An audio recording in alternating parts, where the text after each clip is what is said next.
അയ്യാ മലയാളി പൊളി അടിപൊളി മലയാളി പൊളി അടിപൊളി രസം വത്തക്ക ശർബ അതാണ് ആചാരമായിട്ടത്. ഹേ ഗൈസ്, എന്തൊക്കെയുണ്ട്? സുഖല്ലേ? അങ്ങനെ നമ്മൾ ഡൽഹിയിലെ ഫുഡ് സ്ട്രീറ്റ് കാണിച്ചു തരാൻ പോകണം കേട്ടോ. ഇയാൾ നിങ്ങൾക്ക് കണ്ടു പരിചയമുണ്ടാവും. ഇതാണ് ഹാജി മുഹമ്മദ് ഹുസൈൻ. അതായത് ഡൽഹിയിലെ ജുമാ മസ്ജിദിൻ്റെ മുന്നിലുള്ള ഒരു വൈറലായി, അതായത് ചിക്കൻ പൊരിച്ചതിൻ്റെ ഒരു ബ്രോസ്റ്റിൻ്റെ ഒരു വൈറലായാണ്. ബ്രോസ്റ്റല്ല, ഒരു മൂപ്പരതായിട്ടുള്ള ഒരു രീതിയിലുള്ള ചിക്കന് ഇയാളെ കണ്ടിട്ടുണ്ടാവും നിങ്ങൾ. അങ്ങനെ നമ്മൾ എന്ത് ചെയ്ത് അതൊരു പ്ലേറ്റ് പറഞ്ഞ് എന്താണെന്ന് പാട് നോക്കാൻ. അങ്ങനെ എന്ത് ചെയ്ത് അത് വാങ്ങി നമ്മൾ ഓരോ പീസ് കഴിച്ചു നോക്കാൻ കേട്ടോ. ആദ്യം ഞാൻ തന്നെ ഒരു കടി അടിച്ച്, വലിയ കുഴപ്പമില്ല. ഇനി എന്നാലും അടിപൊളിയാണ്. ഒരു നാരങ്ങൻ്റെ പുളിയൊക്കെ ഉണ്ടായിട്ട് ഒരു വെറൈറ്റി സംഭവം. അങ്ങനെ എല്ലാവരും കൂടി കൈയിട്ട് വാരി ഇളക്കി ആ ഇതിലുള്ളിലും ചമ്മന്തിയിലൊക്കെ കുത്തി ഇങ്ങനെ തിന്നു. ഞാൻ 1, 2, 3 പീസായിട്ട് എടുത്ത് ഞാൻ തൊള്ളക്കിട്ടു. ചിക്കനൊക്കെ കുഴപ്പമില്ല, ഇനി വെന്തിന്. അങ്ങനെ അത് കഴിഞ്ഞപ്പോൾ എന്ത് ചെയ്ത് നമ്മളൊരു ഇവിടെ ഒരു ബഹുത് ബഡാ മുഹബത്ത് കാ സർബത്ത് കാ ഉണ്ട്. അങ്ങനെ മലയാളി പുളി കുളി പറഞ്ഞാണ് എന്ത് ചെയ്തു അവൻ്റെ ആ മുഹബത്ത് കാ സർബത്ത് നമ്മൾ ഓരോന്ന് വാങ്ങിക്കുക. എന്താ പാട് നോക്കണമല്ലോ. അങ്ങനെ ഞാൻ എന്ത് ചെയ്ത് അതിനൊരു സ്പൂൺ എടുത്ത് തൊള്ളക്കിട്ടു. കുഴപ്പമില്ല, അടിപൊളി സെറ്റ്.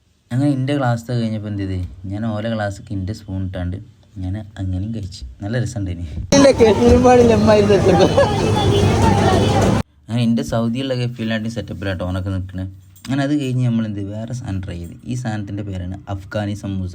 അതായത് കബാബൊക്കെ ഉള്ളിൽ നിറച്ചിട്ട് നല്ല രസമുണ്ട്. മയോണൈസൊക്കെ ഉണ്ടായിട്ട് ഇതിന് അവിടെ പോയിട്ട് കാണാത്തൊരു സംഭവമാണ് മയോണൈസ്.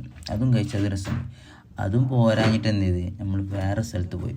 അതായത് കുറച്ച് ഇരുന്ന് കഴിക്കാനായിട്ട് ഒരു മജിൽസ് ഉണ്ട്. അവിടെ ഒരു മജിൽസ് സെറ്റപ്പുള്ള ഒരു റെസ്റ്റോറൻ്റ് ഉണ്ട്. അവിടെ കയറിയിട്ട് ഓരോ റൊമാലി റൊട്ടിയും പിന്നെ എന്തോ ഒരു കബാബല്ല, നല്ല ചിക്കൻ കറിയല്ല, എന്തോ ഒരു സംഭവം, എന്തിൻ്റെ പേര് ചിക്കൻ ഡ്രൈ, അങ്ങനെ എന്തോ ഒരു സംഭവം. അതും നമ്മൾ ട്രൈ ചെയ്ത് നോക്കി. കുഴപ്പമില്ല. ഇനി അതായത് ഡൽഹി സ്റ്റൈലിലുള്ള ഫുഡാണ്. നമ്മൾ നാട്ടിലേക്ക് അയക്കാണ്ട് ഒരു നിലക്കും കമ്പയർ ചെയ്തത്. ബട്ട് നല്ലൊരു എക്സ്പീരിയൻസ് ആവും. അങ്ങനെ അതിൽ നിന്ന് എടുത്ത് എന്ത് ചെയ്ത് ഒരു പീസ് ഇങ്ങനെ എടുത്താണ്ട് ഒരു ചിക്കൻ്റെ പീസും ഇങ്ങനെ കഷ്ണം മുറിച്ച് വായക്കിട്ടു. Okay set. അങ്ങനെ എല്ലാവരോടും ചോദിച്ചു നോക്കി എന്താ പാട് എങ്ങനെയാണെന്ന്. എല്ലാവർക്കും ഇഷ്ടപ്പെട്ട്. ചിക്കനൊക്കെ നല്ല രസമുണ്ട്. ഇനി വെന്തിന് ഓക്കെ. ഞാൻ അത് കഴിച്ചു. അത് കഴിഞ്ഞ് പോയിട്ട് ഒരു മധുരം കഴിക്കണ പറഞ്ഞിട്ട് ഒരു സാധനം ഉണ്ട്. അതിൻ്റെ പേരെന്താണെന്ന് കറക്റ്റ് അറിയില്ല. പേര് ചോദിച്ചപ്പോൾ പോലും എന്തോ പറഞ്ഞാൽ നമുക്ക് മനസ്സിലായില്ല. പക്ഷേ സംഭവം നല്ല രസമുണ്ട്. ഇനി ഒരു ക്രീമി ബട്ടറൊക്കെ ഇട്ടാണ്ടൊരു സാധനം. അതെന്ത് ചെയ്ത് കഴിച്ച്. അങ്ങനെ രണ്ടാൾക്ക് അത് വേണ്ടായിരുന്നു. കാരണം ഇതന്നെ കഴിച്ച പോലെ വയറ് ഫുള്ളായിരുന്നു. അപ്പോൾ ഞാൻ എന്ത് ചെയ്ത് ഞാനും വരും അത് ഫുള്ള് തീർത്ത്. നല്ല ചൂടുണ്ടായിരുന്നു. അപ്പം പതുക്കെ തിന്നാൻ കഴിഞ്ഞുള്ളൂ. ഈ സാധനം കേട്ടോ ആ സാധനം. അങ്ങനെ അത് കഴിഞ്ഞ് നമ്മൾ ഓരോ സ്ട്രീറ്റ് അടുത്ത കവർ ചെയ്യാൻ നോക്കി.